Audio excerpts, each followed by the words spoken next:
Hello and welcome to the Lazy Book Club podcast, the book club for those who don't want to read or leave the house. My name is Matt Gonzalez. Yes. It's David Cox. And I'm Josh Matheson.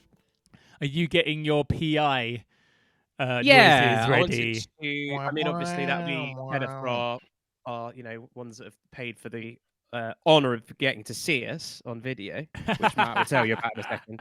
If you're the cheapskates and just listening for free, I actually did my chin at the same time and looked pensive. The Because as chin Josh really knows, made there's it. no point of just doing a voice.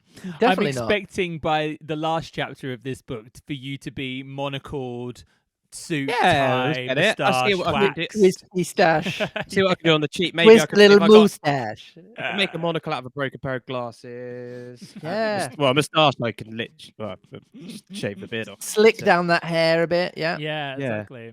Deer hunter. Well, originally we were going to be doing A Murder is Announced, but this week we just realised that book's actually still in copyright, so we're not allowed to do it. We thought that because some of Christie's works are out of copyright, that all of her works were out of copyright. But it turns out that she only actually died in the 70s, which means that the only books that are out of copyright are the ones that she published before 1923. So we've had to change our book selection. We are, however, still doing an Agatha Christie. We are still doing a Who Has Done This, but it's just a different book now. Has done this? In many ways, A Murder is still going to be announced. Yes, it's true. Yeah. It's Just just not not the the name of the title book. of it. Exactly. Well, Josh, do you want to tell us the title of the new book that we've now picked? Yes. And this is, in fact, Agatha Christie's very first novel. So it'd be great to experience her writing from the very beginning of her career with this novel entitled The Mysterious Affair at Styles. Now, this is also, because this is her first novel, the first introduction to her very famous detective Poirot. Yeah. Now, most people would know that name and know that detective. It's kind of like, I think it's pronounced Poirot. Is it? Yeah. Are you being serious? I actually don't know, because I don't know how it's pronounced. It's Poirot, isn't it? Okay, good. It needs to be Hercule de Poirot. Okay, It would be more like cool. Poirot, but Okay. Poirot with a little r. Yeah, I mean, I'll leave the on the back of accents the to throat. Josh. I'll leave the accents to Josh. So this is actually the first introduction to Poirot that we get by Agatha Christie as well. So it'd be very interesting to see the kind of introduction is. I'd say that, Poirot's kind of up there. He might not be as famous as, say, Sherlock Holmes, but he's definitely up there as a detective that most people will recognise and know most of their works. 3 at least. Yeah. Yeah. You Gotta go be. like What is it like? Morse- Sherlock Holmes, Morse, Poirot, Holmes. Poirot, Tintin. Miss Marple. You got to have Miss Marple in there. Yeah. Oh, yeah, that's true. But Poirot's, I think, coming back to the big screens this year because they're doing Kenneth Branagh's just revived his Poirot. He did Murder on the Orient Express a couple of years ago, and now Yep. Murder on the Nile is coming out. I Ooh, believe. okay. Oh, there it we does go. look good, doesn't it? Yeah, it looks. Does I'll this definitely mean go that we're see ahead of trend, boys? That makes a change, doesn't it? Setting those we've trends. inadvertently landed on something that actually might help us boost our listeners Yeah. by being able to link it into actual things that are happening, rather than just going, "Oh, we're just going to do that" and missing out Yeah. on potential opportunities. It's like we actually planned it for once. Wow. Right. Yeah. Well, should we just dive straight in then and see how Yeah. this goes? Because, I mean, who done it? Yeah. Who has done this? Who knows? Who has done this? Well, yeah, that's the point. Let me just check. Nobody here has read this book, have they? I do not know who has done this. Good. I do I've not not know who's even done this. seen the mousetrap. I don't know any. Okay. Like, No, I I'm don't. definitely coming. I reckon I know less about this book and the world than anything we've done before. Like, I've got no. Brilliant. I don't really Yeah. know that much about Poirot. I mean, to be honest, so even the it's really- BBC 3-parters that I've seen, I still can't remember who the murderer is on Yeah, those. it's So, true. So yes. I think we're good. I think we're not Great. going to ruin it in the. We're all in chapter a for everyone. sufficient place of ignorance. That's right. That's where I live. Hey. Sufficiently ignorant. It's going to be on my grave. Let's go. The Mysterious Affair at Styles. Chapter 1. I Go to Styles. The intense interest aroused in the public by what was known at the time as the Styles case has now somewhat subsided.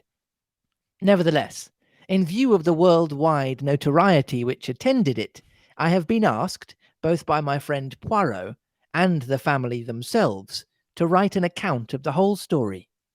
This, we trust, will effectually silence the sensational rumours which still persist. Oh, is this then mean that the narrator is, Poirot has that like police constable who invites him in? Because you always have to have like a stupid official person to make the PI look better than they are. Do you know what I mean? Like, so Sherlock has Watson as his like foil to make him look more brilliant. Oh no, because Sherlock has Lestrade, who's like the actual police officer. Oh yeah, well yeah, him as well. But because both like Sherlock and Poirot are just like independent citizens. They're not qualified to do anything, are they? So no, it's true.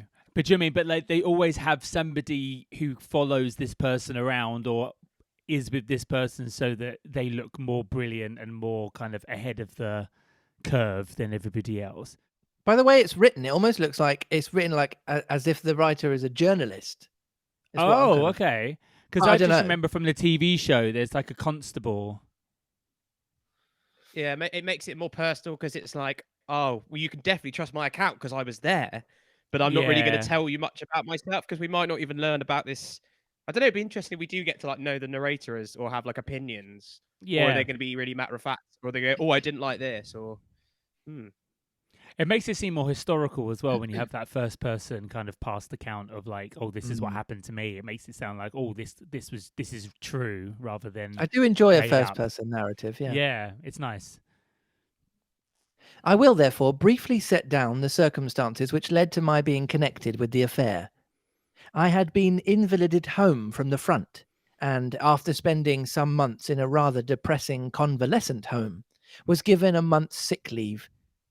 Having no near relations or friends, I was trying to make up my mind what to do when I ran across John Cavendish. I had seen very little of him for some years. Indeed, I had never known him particularly well. He was a good 15 years my senior, for one thing, though he hardly looked his 45 years. As a boy, though, I had often stayed at Styles, his mother's place in Essex. We had a good yarn about old times, and it ended in his inviting me down to Styles to spend my leave there.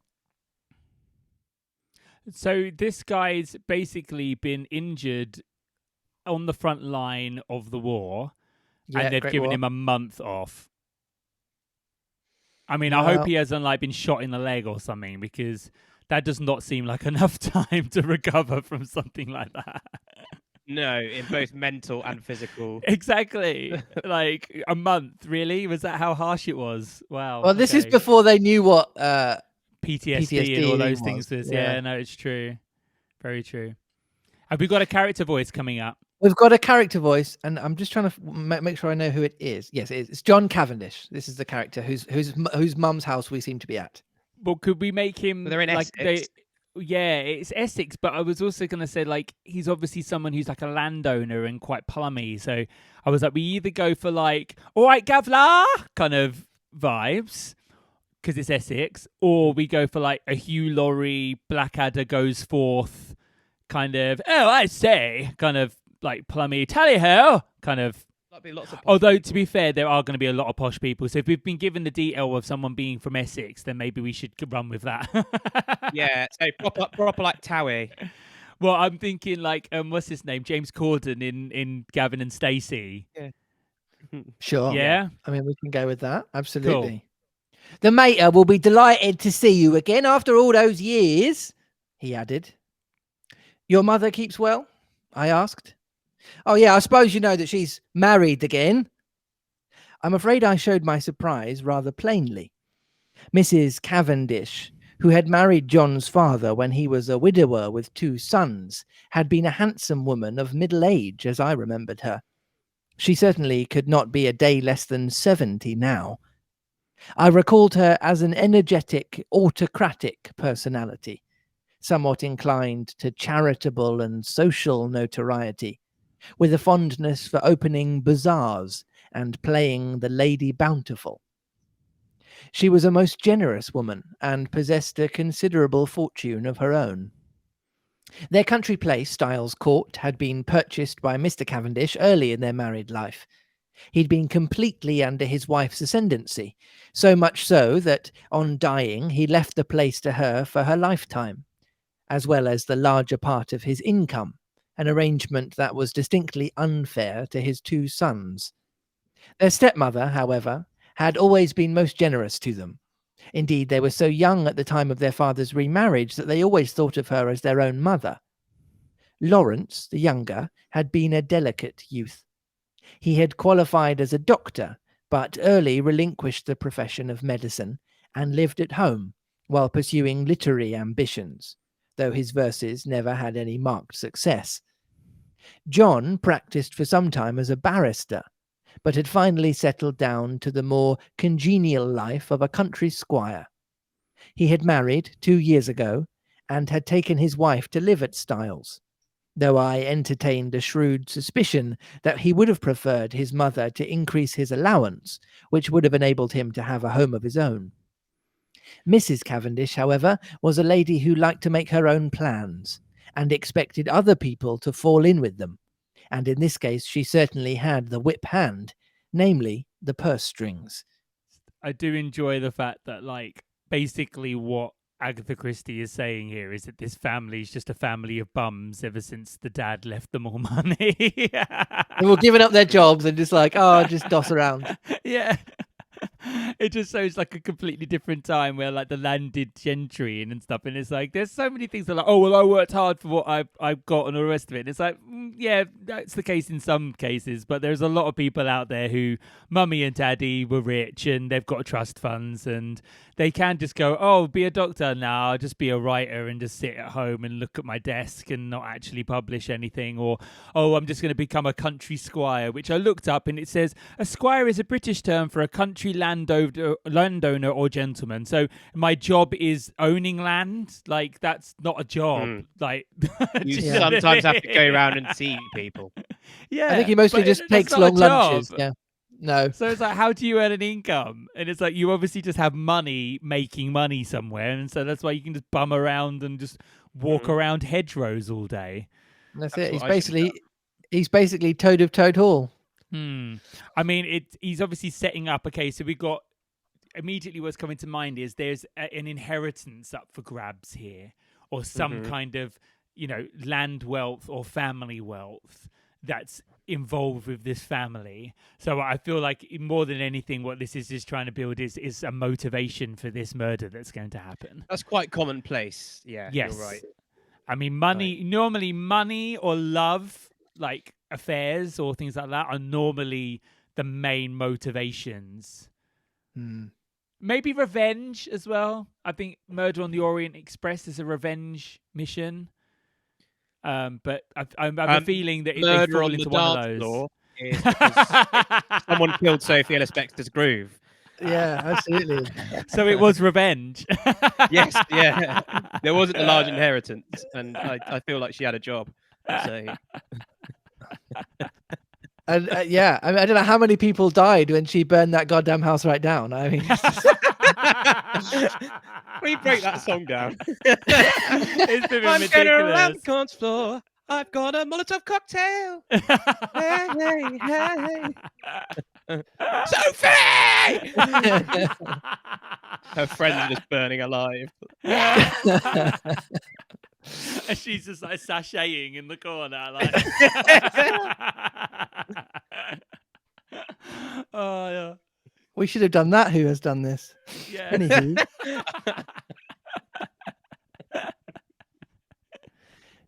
John noticed my surprise at the news of his mother's remarriage and smiled rather ruefully. Rotten little bounder too, he said savagely. I can tell you, Hastings, it's making life jolly difficult for us. As for Evie, you remember Evie? No.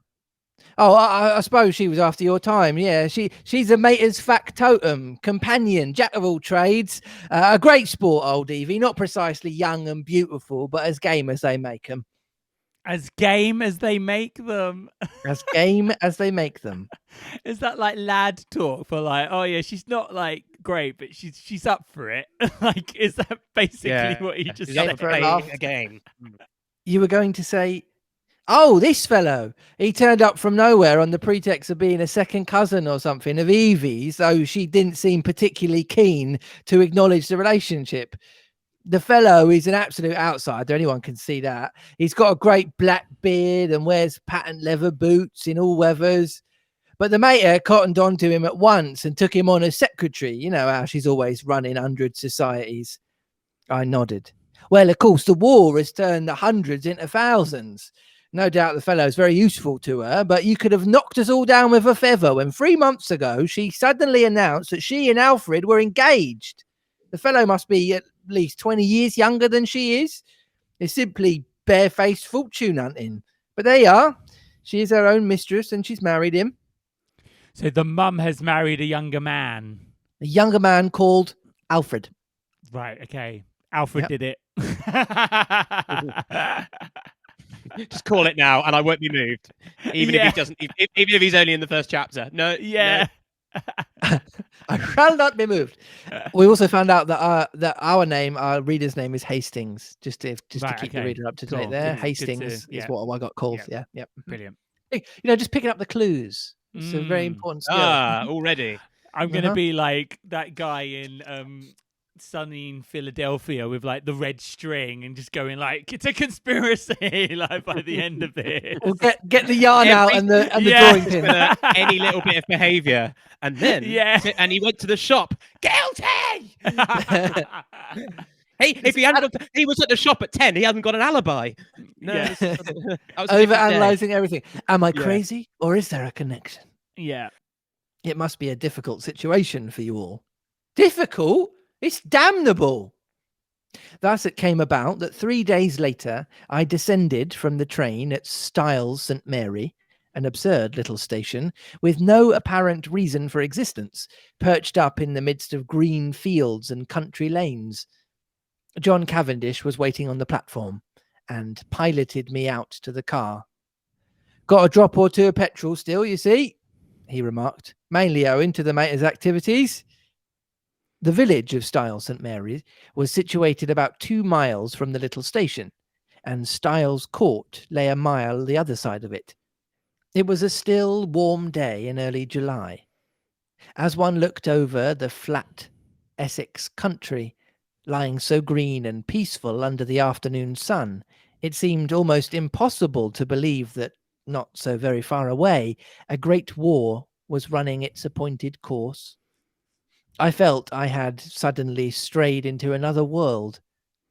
As we turned into the lodge gates, John said, I'm afraid you'll find it very quiet down here, Hastings. My dear fellow, that's just what I want. Oh, it's pleasant enough if you want to lead the idle life. I drill with the volunteers twice a week and lend a hand to the farms. My wife works regularly on the land. She's up at 5 every morning to milk and keeps it steadily till lunchtimes. It's a jolly good life, taking it all round. If it weren't for that fellow Alfred Inglethorpe. He checked the car suddenly and glanced at his watch. I wonder if we've time to pick up Cynthia. Nah, she'll have started from the hospital by now. Cynthia, that's not your wife? No, Cynthia is the protege of my mother's, the daughter of an old schoolfellow of hers who married a rascally solicitor. Cynthia did it. Nobody's dead yet, Matt. What's that film that Tom Cruise did where they like have precogs who work out who killed someone and they stop the murder from happening in the first Minority place? Report. Yeah, I'm doing that. I'm like, Cynthia did arrest her now before she does anything. Do it. Preempt. He became a cropper and the girl was left an orphan and penniless.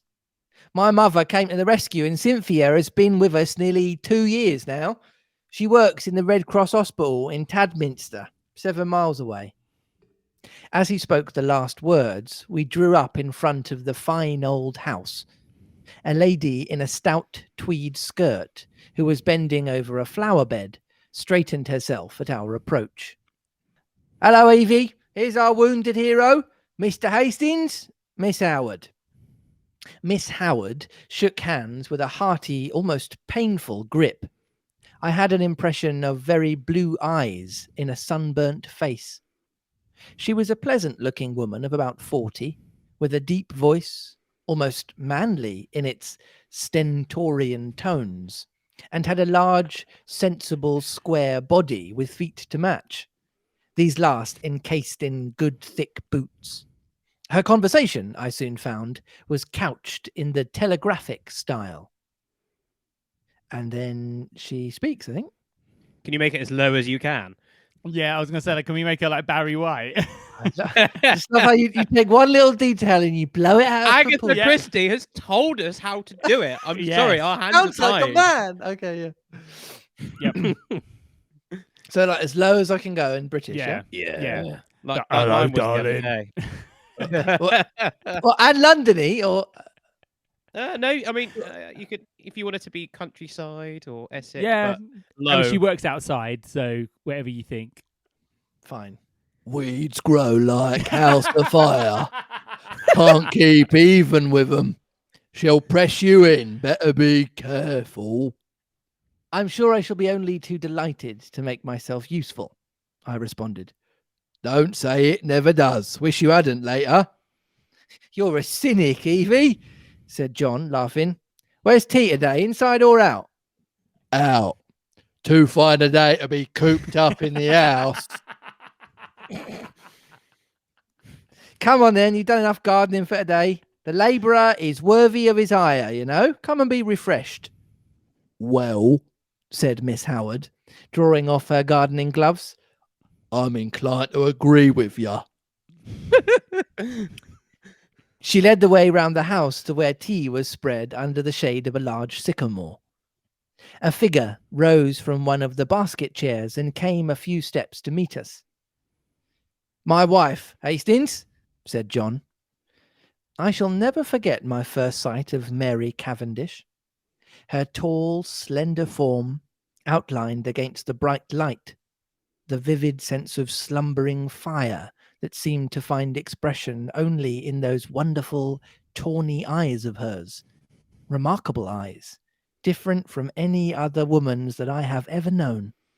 The intense power of stillness she possessed, which nevertheless conveyed the impression of a wild, untamed spirit in an inquisitively civilized body. All these things are burnt into my memory. I shall never forget them. She greeted me with a few words of pleasant welcome in a low, clear voice, and I sank into a basket chair, feeling distinctly glad that I had accepted John's invitation. Mrs. Cavendish gave me some tea, and her few quiet remarks heightened my first impression of her as a thoroughly fascinating woman. An appreciative listener is always stimulating, and I described in a humorous manner certain incidents of my convalescent home, in a way which, I flatter myself, greatly amused my hostess. John, of course, good fellow though he is, could hardly be called a brilliant conversationalist. At that moment, a well-remembered voice floated through the open French window near at hand. And then somebody's voice. Got to try and figure out who it is. Read ahead, yeah.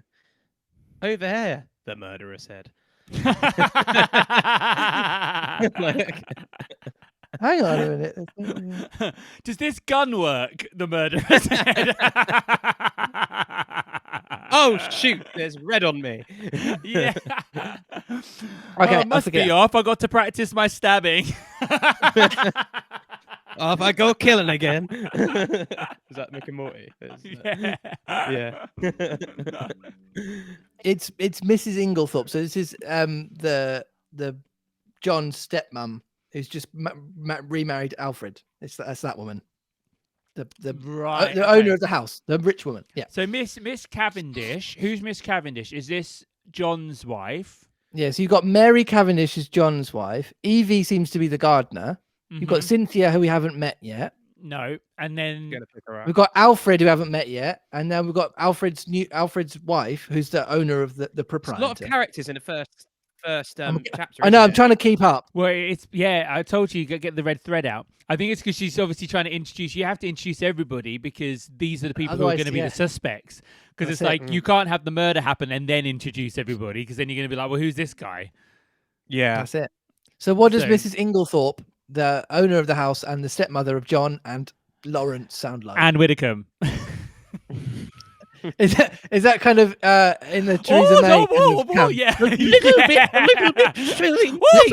Oh, warble kind of. Yes, wobbling partridge woman. Lovely. Yes, yeah. The EU, you know. That kind of I'll never forget her being like twirled around. Like I've never watched Strictly, but I remember sort of going, "You've got to watch this duet," and she's literally like a dead weight with like both her an arm and a leg out, and just being twirled around. And it was like it was the most enjoyable, but also I'm like, what is life?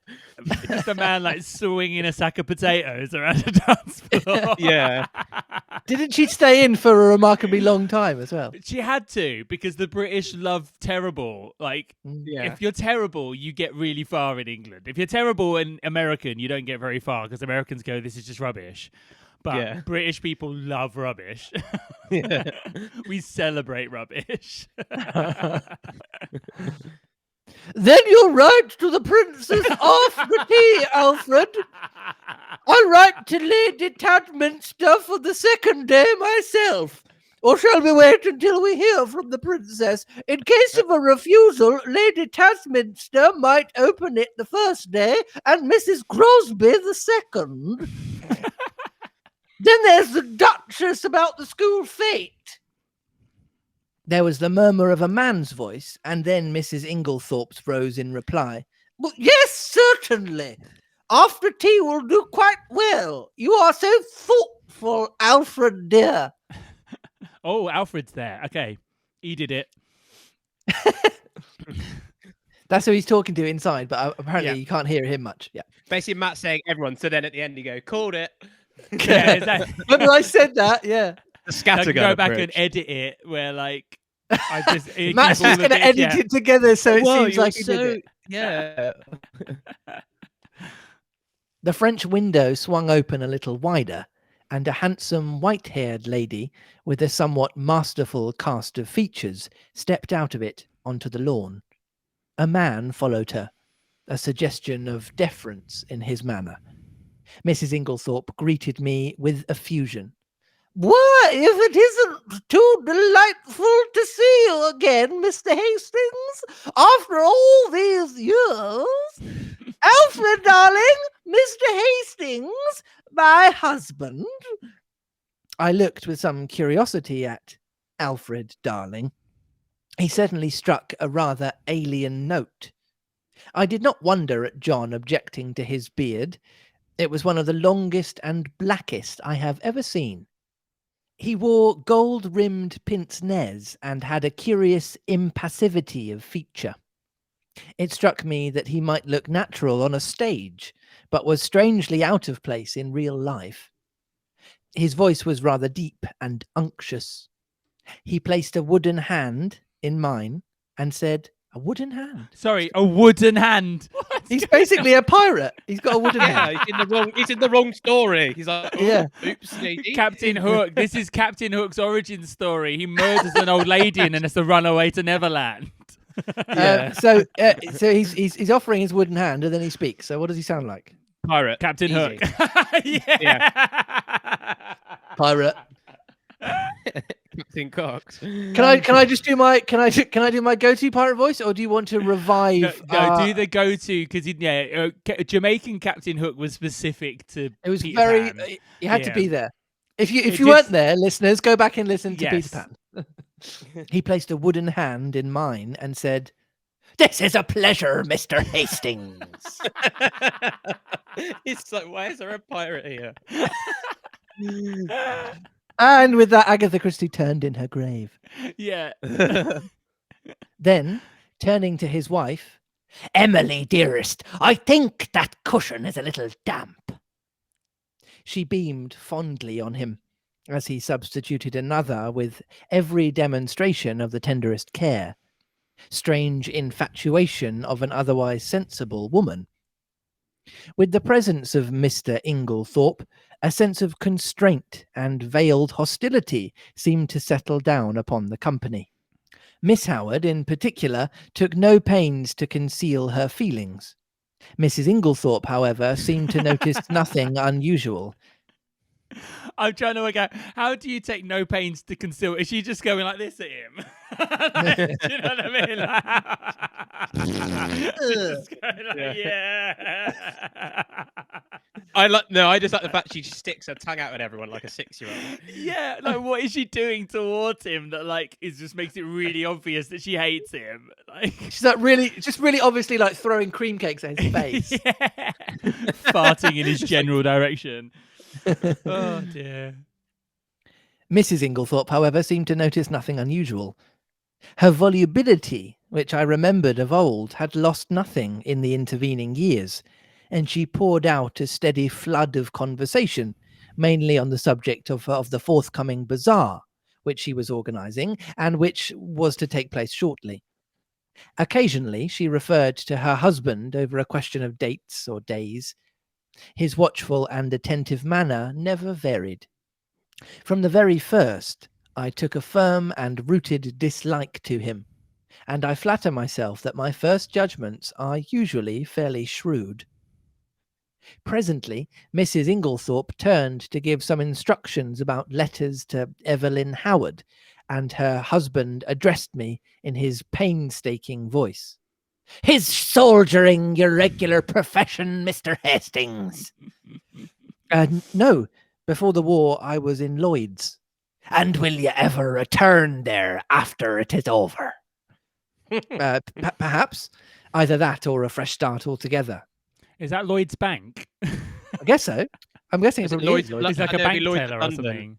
Lloyd's of London? Their insurance market. Oh, is it? Okay. It's on Leadenhall Street. I I finally get to do some London stuff. Yeah. You know all about that. Nothing more terrifying than an insurance man running towards you to kill you in a war. Like, Yeah, you know what I mean? that's true. I hope you have life insurance.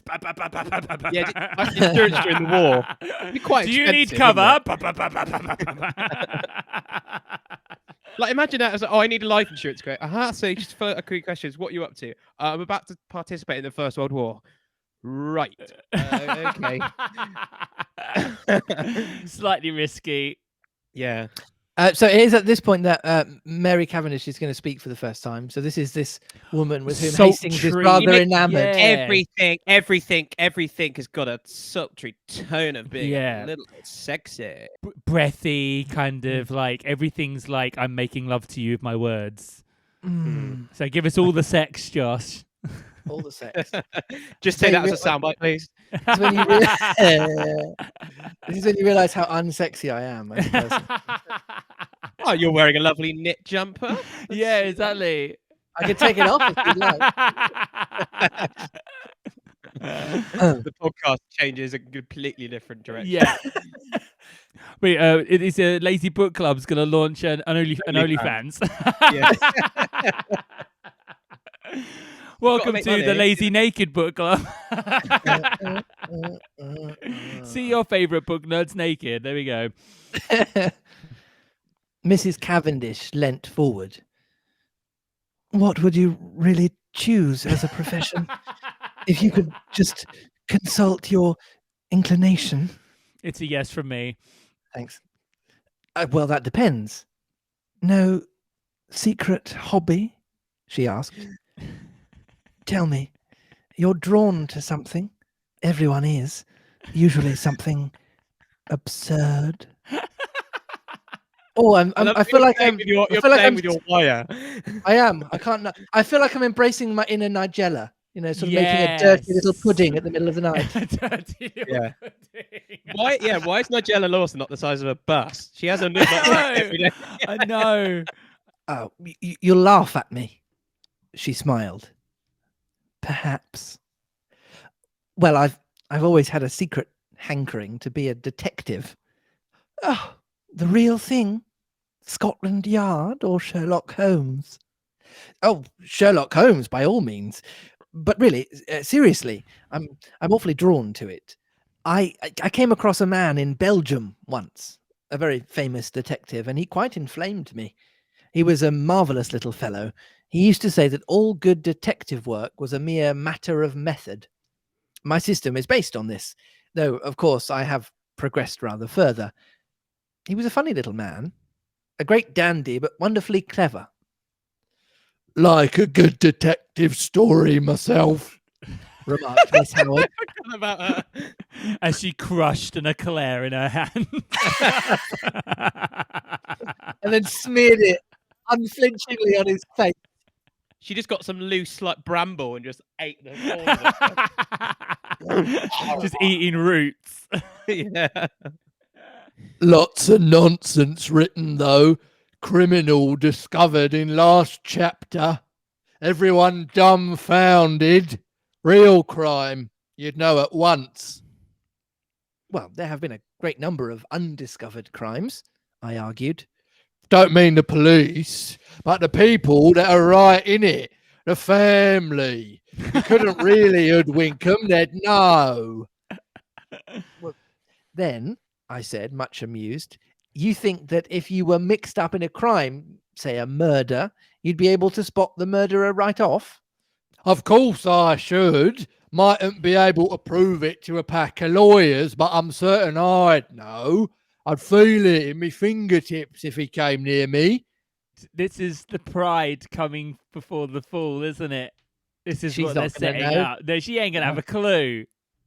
Well, it might be a she, I suggested. Might, but murder's a violent crime. Associate it more with a man. Not in a case of poisoning. Mrs. Cavendish's clear voice startled me. Dr. Bauerstein was saying yesterday that, owing to the general ignorance of the more uncommon poisons among the medical profession, there were probably countless cases of poisoning quite unsuspected. What, Mary, what a gruesome conversation! cried Mrs. Inglethorpe. It makes me feel as if a ghost were walking over my grave. Oh, there's Cynthia. A young girl in a VAD uniform ran lightly across the lawn. Why, Cynthia, you're late today. This is Mr. Hastings, Miss Murdoch. Cynthia Murdoch was a fresh-looking young creature, full of life and vigour. She tossed off her little VAD cap, and I admired the great loose waves of her auburn hair, and the smallness and whiteness of the hand she held out to claim her tea. With dark eyes and eyelashes, she would have been a beauty. Is that suggesting that she's blonde and ugly? I don't know. Yeah, well, no, it says she's got brunette hair, but she's saying maybe Oh, I she's see. got blue eyes, and I don't know. I love the Britishness, by the way. It's like she's just arrived and literally reaches out and there's a cup of tea in her hands. Yeah, Immediately. Immediately. So good. She should have gotten out the Tea on car arrival. with one. Do you know what I mean? Like literally, pinky out. Like, Saucer. yeah. Sorry I'm late, I came prepared. She flung herself down on the ground beside John as I handed her a plate of sandwiches, and she smiled up at me. And then I think she speaks. Oh, Cynthia. So it says she's Cynthia a girl, Murdoch. so she's quite young. Um, Yeah, I'm just trying to think of like something quite youthful and bouncy and Yeah, I could go for a youthful, bouncy sort of Yorkshire lass, if you like. Yeah. Everything's like, yes, yeah, great, good, cool. Yeah, amazing, fantastic. yeah, Yeah. exactly. Everything's really exciting. Great. And she sort of bounces up and down and jiggles. Yeah, a little. Yeah.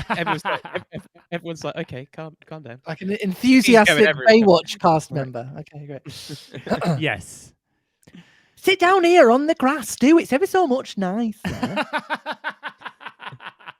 I like Cynthia. Oh, yeah, she's nice. I hope she did it. She'd be a lovely prison mate to have, wouldn't she? She'd be like, Yeah, "Go on, you oh. have the top bunk." I dropped down obediently. You work at Tadminster, don't you, Miss Murdoch? She nodded. For my sins. Do you Oh, no. Do they bully you then? I asked, smiling. I should like to see them, cried Cynthia with dignity. I have a cousin who's nursing, I remarked, and she's terrified of sisters.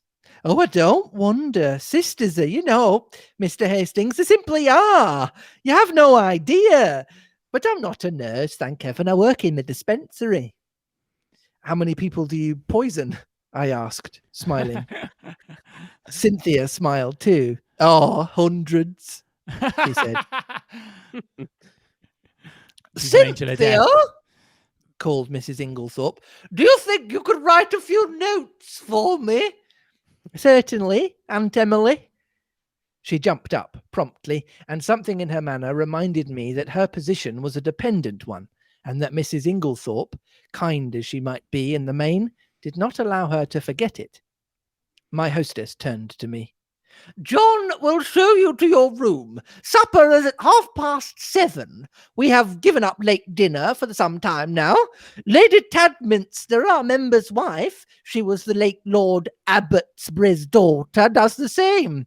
She agrees with me that one must set an example of economy. We're quite a war household. Nothing is wasted here. Every scrap of waste paper even is saved and sent away in sacks.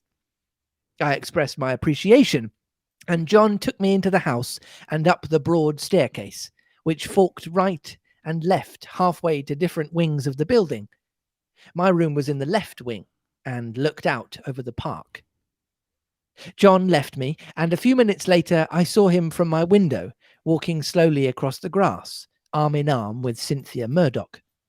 I heard Mrs. Inglethorpe call, Cynthia! impatiently, and the girls started and ran back to the house. In the same moment, a man stepped out from the shadow of a tree and walked slowly in the same direction. He looked about 40, very dark, with a melancholy, clean-shaven face. Some violent emotion seemed to be mastering him. He looked up at my window as he passed, and I recognized him, though he had changed much in the 15 years that had elapsed since we last met. It was John's younger brother, Lawrence Cavendish. I wondered what it was that had brought that singular expression to his face. Then I dismissed him from my mind and returned to the contemplation of my own affairs. The evening passed pleasantly enough, and I dreamed that night of that enigmatical woman, Mary Cavendish. The next morning dawned bright and sunny, and I was full of the anticipation of a delightful visit. I did not see Mrs. Cavendish until lunchtime, when she volunteered to take me for a walk, and we spent a charming afternoon roaming in the woods, returning to the house about 5. He's got a thing for her, isn't he? He definitely fancies Mr. Narrator fancies her so badly. Mary Nigella Cavendish. It's your his mate's wife as well, isn't it? Cheeky. Yep.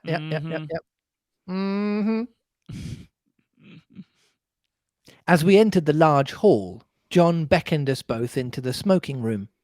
I saw at once by his face that something disturbing had occurred. We followed him in, and he shut the door after us. Look here, Mary, there's a deuce of a mess. Evie's had a row with Alfred Inglethorpe, and she's off. Evie? Off? John nodded gloomily. Yes.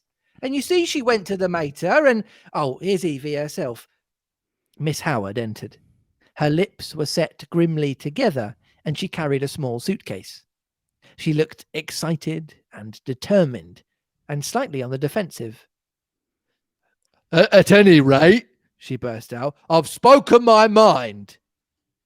My dear Evelyn, cried Mrs. Cavendish, this can't be true. Miss Howard nodded grimly. True enough. Afraid I said some things to Emily she won't forget or forgive in a hurry. Don't mind if they've only sunk in a bit. Probably water off a duck's back, though. I said right out, you're an old woman, Emily, and there's no fool like an old fool. The man's 20 years younger than you, and don't you fool yourself as to what he married you for. Money. I mean, it's a bit late, isn't it? She's already married him. Like, this conversation should have been happening before, because even if she divorces him now or anything, like, he can still walk away with half of her stuff unless they have a prenup. It's like, this isn't going to help her in any way.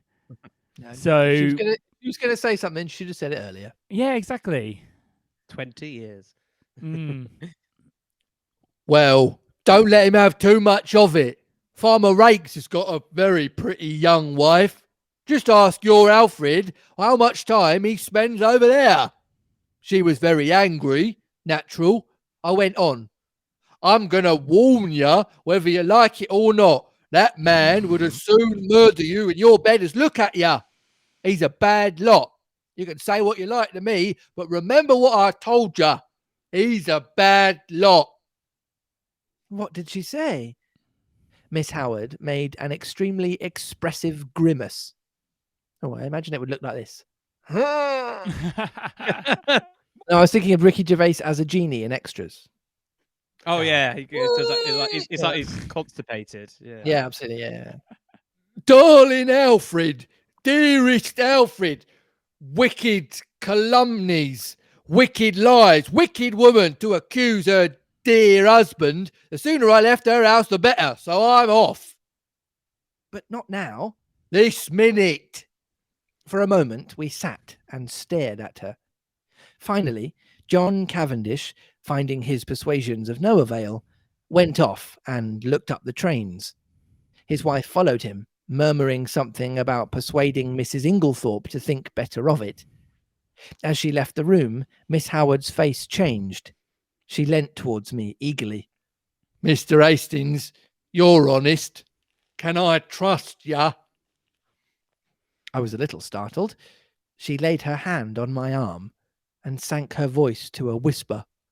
Look after her, Mr. Hastings. Poor Emily.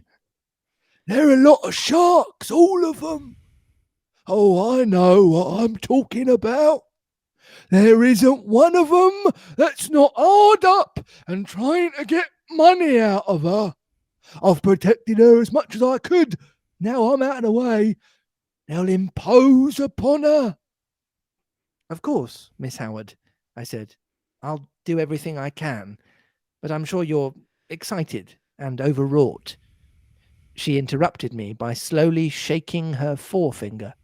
Young man, trust me. I've lived in the world rather longer than you have. All I ask you is to keep your eyes open. You'll see what I mean. You would never know they're setting up a murder mystery here, would you? No, exactly. It's There's literally a going lot like, of foreboding. yeah, you see? You got Look it? at everyone. Ooh, Everyone's a like- suspect. Everyone has motive. But imagine how bad she's like. I reckon she'll be like halfway on the train, and then she's like going to find out that someone's been murdered. She's like, "What? As soon as I left?" Yeah. The throb of the motor came through the open window, and Miss Howard rose and moved to the door. John's voice sounded outside. With her hand on the handle, she turned her head over her shoulder and beckoned me. Above all, Mr. Hastings, watch that devil, her husband. There was no time for more. Miss Howard was swallowed up in an eager chorus of protests and goodbyes. The Inglethorpes did not appear.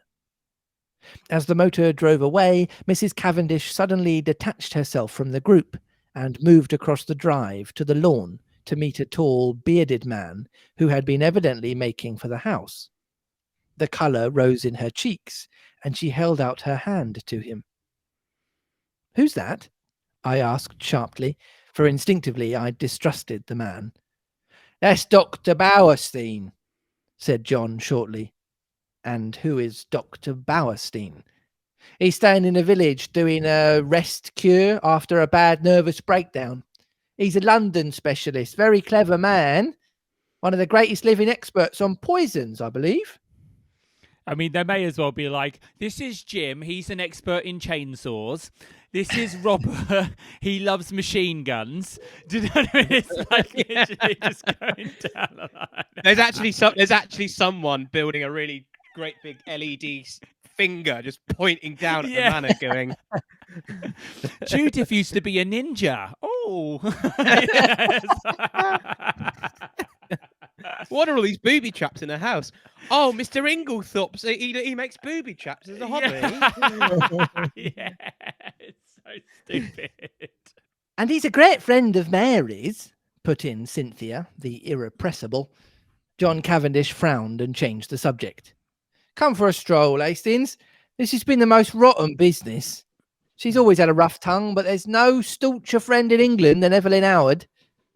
He took the path through the plantation, and we walked down to the village through the woods, which bordered one side of the estate. As we passed through one of the gates on our way home again, a young woman of gypsy type coming in the opposite direction bowed and smiled. That's a pretty girl, I remarked appreciatively. John's face hardened. That is Mrs. Rakes. The one that Miss Howard... Exactly, said John, with a rather unnecessary abruptness. I thought of the white-haired old lady in the big house, and that vivid, wicked little face that had just smiled into ours, and a vague chill of foreboding crept over me. I brushed it aside. Styles is really a glorious old place, I said to John. He nodded rather gloomily. Yeah, it's a fine property. You'll be mine some day. Should be mine now, by rights, if my father had only made a decent will. And then I shouldn't be so damned hard up as I am now. Hard up, are you? Oh, my dear Hastings, I don't mind telling you that I'm at my wit's end for money. Couldn't your brother help you? Lawrence? He's gone through every penny he ever had, publishing rotten verses in fancy bindings. No, we're an impecunious lot. My mother's always been awfully good to us, I must say. That is, up to now. Since her marriage, of course. He broke off, frowning. For the first time, I felt that, with Evelyn Howard, something indefinable had gone from the atmosphere. Her presence had spelt security. Now that security was removed, and the air seemed rife with suspicion. The sinister face of Dr. Bowerstein recurred to me unpleasantly. A vague suspicion of everyone and everything filled my mind. Just for a moment, I had a premonition of approaching evil. End of chapter. I think I've done quite well because my mind does wander because I have the concentration of a 3-year-old. But literally, I was having to literally just go back and remember all the characters that had come. Because even after the main ones that were in the house and the ones we met having cups of tea, we had the brother and the doctor as well. And this woman who walked past, I think she's like the farmer's wife or someone. The gypsy woman. Lady, yeah. Oh yes. So you got Cynthia, the young perky one, Starlet, Miss Cavendish, Mr. Cavendish, the Essex hard up person, Lawrence, the doctor who's now a broke author, Alfred, who's married the rich lady. We're assuming the rich lady's the one that's going to die, but who knows? It might not be. Yeah. It could be Alfred. That would be the logical guess, wouldn't it? Yeah. And then obviously we've got this poison expert doctor who's just turned up and is meeting Mrs. Cavendish. So I think she's obviously trying to we have two guesses each, okay? One, the murder method. Two, who you think the murderer is. Who wants to kick off? And we'll end there because we don't want to go into any analysis or anything because we don't want to give away. So this one's not going to be analysis at the end of the episode. It's always going to be like Cluedo. It's going to be like the person, the weapon, the room. And I think sometimes, because I think there's probably a lot more plot in these, we'll probably actually have to, like we've done now, just summarize it in a way. I know that's different to what we've had to do because I think previous books have, a lot of the books have been a fairly straight narrative. Yeah. And there's only one strand. And it's the first time there's so many different characters and different stories going on. So I think we really help out. Yeah. Well, I think the main thing to kind of flag up is the fact that this gardener lady seemed to look out for the rich lady. And she's obviously now had a breakup with her going, look, you're being an idiot and I can't sit by and watch you be an idiot anymore. So I'm off. And that support's gone. Yes, so this vacuum this power vacuum of like protecting this lady has disappeared, and now this lady has no one watching her back anymore. The pool is going to hit the fan. Yes, so that's obviously the main impetus or the main spark for this kind of murder that's probably going to happen in the next chapter. Yeah, and even now, we haven't even sort of spoken to a couple of the characters, but even from those that we've met, like everyone potentially could have a motive currently, couldn't they? Well, Dr. Lawrence seems to be walking around in a mood for some reason. We haven't spoken to him, so we don't know why yet. Mardy. I don't know why Cynthia would want one. I suppose Cynthia, it said like she's an independent woman, but she's being treated like she's a guest in the house or whatever, or being, I can't remember what the line was now, but it was like Cynthia was being sort of made to help out with stuff, even though she clearly wanted to be independent. So maybe that was a thing. I wouldn't say that her motive is as clear as anybody else's. Obviously, the two Cavendishes, technically, well, this is dependent on prenup and will. Obviously, they would inherit if the lady died. If they can pin it on Alfred as well, then they'd definitely inherit. Alfred, maybe if she's now adapted the will to leave everything to him, would inherit. Lawrence, again, it's like if she died and he could pin it on someone else and they went to jail, then he would inherit. Do you know what I mean? So it's like trying to work out who's got the motivation. I'm intrigued that Mary was getting a little bit flirty with the doctor when he turned up, because maybe there's a sense of like, if they've teamed up, he's got the poison inside. Poison, yeah. Thing. That's what I'm saying about the method, because I think the method might kind of like illuminate who actually did it, or it might be a red herring to kind of pin it on somebody. A murder has to be a man. It couldn't, like, that to me suggests it might be a woman. think, Agatha Christie, one of her first novels, would probably want to be progressive in a lot of ways, and would want to make the murder a woman, because it's going like, well, it's like it's a power move. It's the ultimate power move, is killing someone, and it's too obvious to make it the most high stakes or the highest ranking man in it. So it's too obvious to make it the pirate. Well, he wouldn't have got away for it if it weren't for his pesky kids. It's the real Scooby-Doo ending. Yeah. But I mean, I just said the doctor has access to poison, but Cynthia has access to poisons as well because she works in the hospital.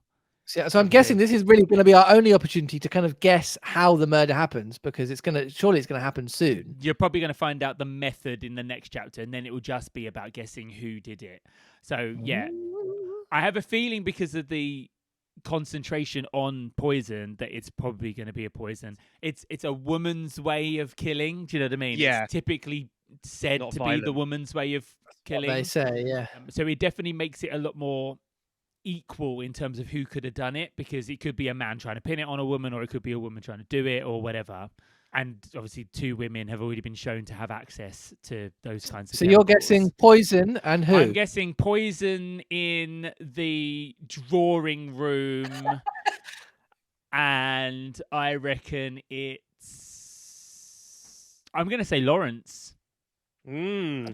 Because he's also a doctor. Maybe he might have access to the hospital and stuff under the radar, because he used to be a medical practitioner and he's in a funk. Okay. So I'm gonna go that.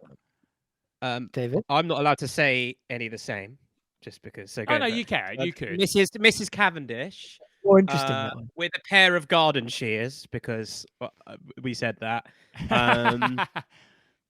In the pantry. I don't know. It's getting some tins. Lovely. And I think the murder's going to happen out in the garden, like under some kind of gazebo or little bandstand or something. And I think I'm going to say that all of this poison stuff is simply a red herring. Conjecture. Okay. And I think it's going to be a gunshot in the garden by an arsenic bullet. by our friendly northerner Cynthia Murdoch, which sounds a bit like Murdoch. Well, it also sounds like Rupert Murdoch, and we know how evil he is. Yeah. So well, exactly, yeah. Wouldn't put it past him. I'm going to kill you by not paying my taxes.